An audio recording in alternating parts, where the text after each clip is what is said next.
To other developments, the Nigerian military has attributed the majority of deadly attacks on farming communities across the country to foreign headers. According to the Director of Defense Media Operations, Major-General Markus Kangye, intelligence suggests that armed infiltrators from Sahel countries are entering Nigeria through its porous borders.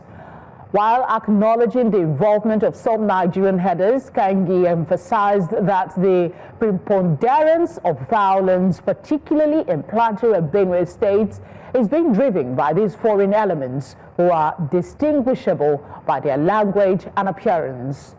In response, the military is calling for enhanced border security and community vigilance, while also pledging to intensify operations against all forms of violence.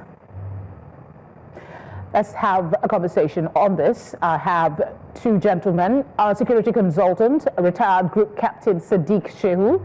We also have a counter-terrorism expert, Dr. Dickson Osagie. It's a pleasure to welcome you to the news. Let's begin by establishing, first off, if you agree with, let's start with you, Dr. Osagie.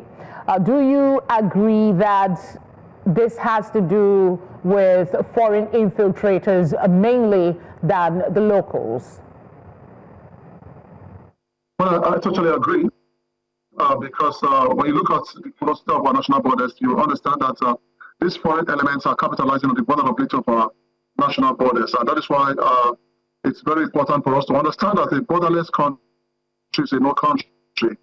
If we don't have an effective border security, I tell you, our security forces will keep on engaging this criminal element in eternity. If we want to ensure that we bring Nigeria to a state of positive peace, we need to go all out to carry out a vulnerability analysis of our national borders and see how we're going to project mitigation factors to ensure that these foreign elements that pass through the government space are curtailed and brought to book. Because we can't have our military putting their efforts on one side and the vulnerability of our national borders is frustrating their efforts.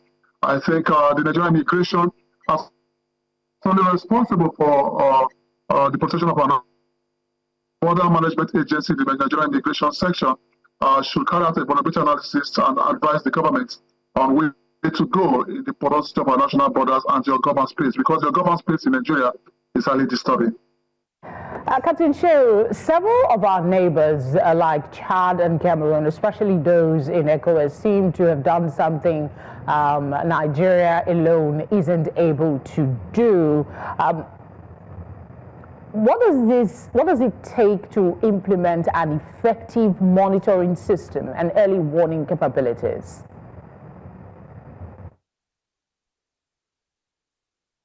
Captain Shehu, is that my question? Hello? Captain, yes. Is that my question, please? Yeah. Did you get the question, or you want yes. to?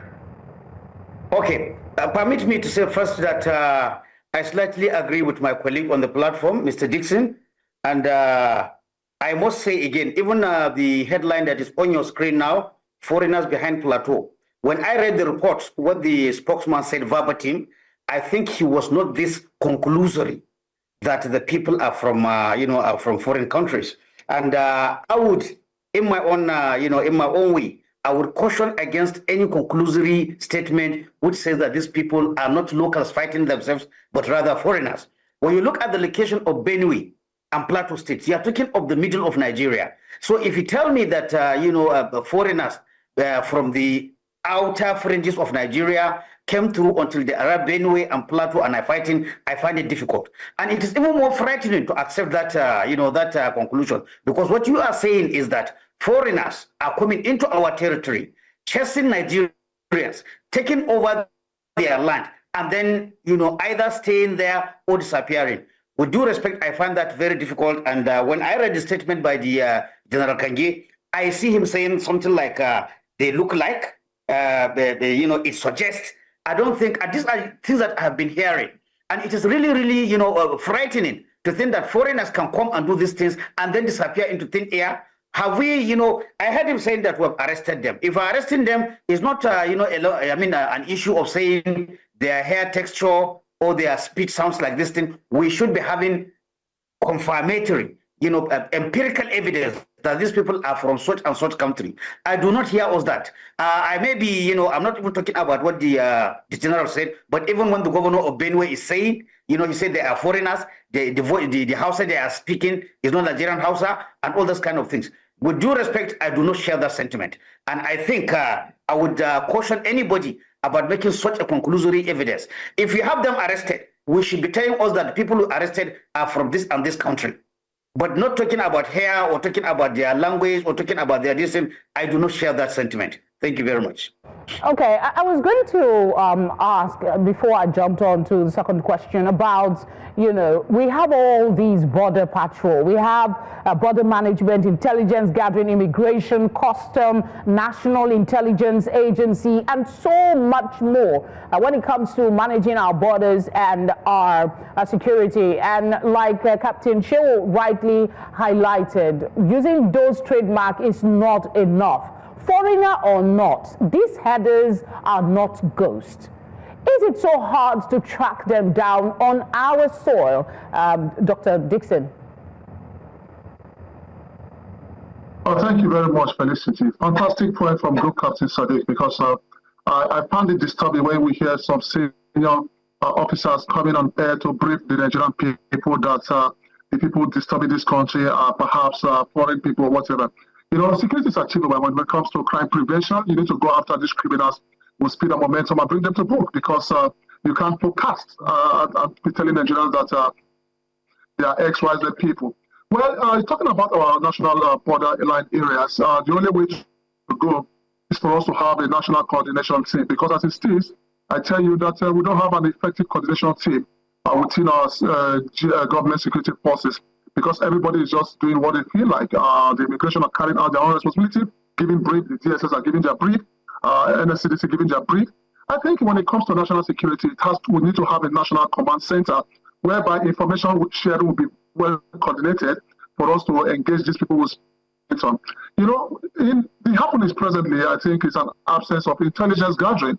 And I tell you that we need to go back to the drawing board and analyze what the problem is, because it's so shameful that after 12 years on, after the emergence of Boko Haram, we are still curtailing with these criminal elements within our territorial space. Like you rightly said, they are not ghosts. I agree. These guys, they don't have military formation, they don't have military barracks, they don't have air power, they don't have a naval bases. They just come from your government space, stage an attack against our military, successfully load our military forces and get back to their government space and take shelter. So if we want to get this right, I think the Nigerian military should go back to the drawing board and analyze this tactical disposition, analyze this operational strategy, so that they will not, so that they'll be able to, bring these guys to justice and bring them to, and ensure that Nigerians, you and I, are able to move around without being intimidated or being coerced. I tell you, I was unable to travel to my hometown some few months ago for the burial of my mother because the road was not friendly, simply because some group of criminal elements have invaded our territorial space. If we want to get this right, we must stage a war and declare a state of emergency against these criminal elements and eliminate them from our territorial space. Captain Shehu, some have said that the real reason this crisis has lingered is due mainly to political factors. It would seem that everything else is in place. Intelligence is there. Security is there. To some extent, we have the equipment, except it seems the political will to take decisive action. What is the way forward? I think the way forward is an honest and frank discussion between the security leaders and the political masters. With due respect, when you speak with the people in the front lines, when you take to the military and the security top brass, you do not hear this thing that you are saying everything is in place. However, when the political masters are talking, they say everything in place. And with due respect, this everything in place, or using the correct term that was being used during Buhari administration, we have given them everything is there. But I am telling you that when you talk to the people in the field, you do not hear that. So I think there is no frank discussion between the political masters. I'm sorry, Captain, sir, before you go to talk on the way forward, what is still missing? What is missing that maybe the security agencies don't have even now? What is missing, like I said, is frank discussion between the people who are supposed to give the military or the security everything, and the security also looking them in the face and saying, if we don't have this, we cannot do this. I do not see that discussion happening. And this is what happens in other countries when there's a security problem. The military man or the security man is not a politician. He shouldn't be talking politics. If there are things they are missing, they should tell the people who are supposed to get these things for them. I do not hear that discussion happening, and I think that is the problem we have. Dr. Osagie, your 2 cents on this. Well, I think we need to, bring Nigeria back to its glorious days, Felicity. It's so shameful that this criminal element will stage an attack against our military forces and they successfully dislodge our military. Last week, we saw some gory pictures how this Boko Haram elements, carried out an attack against 27 Capsule battalion. They successfully dislodged our military. What is the problem? I tell you that it's not about putting on the uniform. When it comes to the battlefield assessment, it's all about fire superiority. And our military needs to understand this fact, that if we want to engage these guys, we need to get more arms and ammunition for our fighters.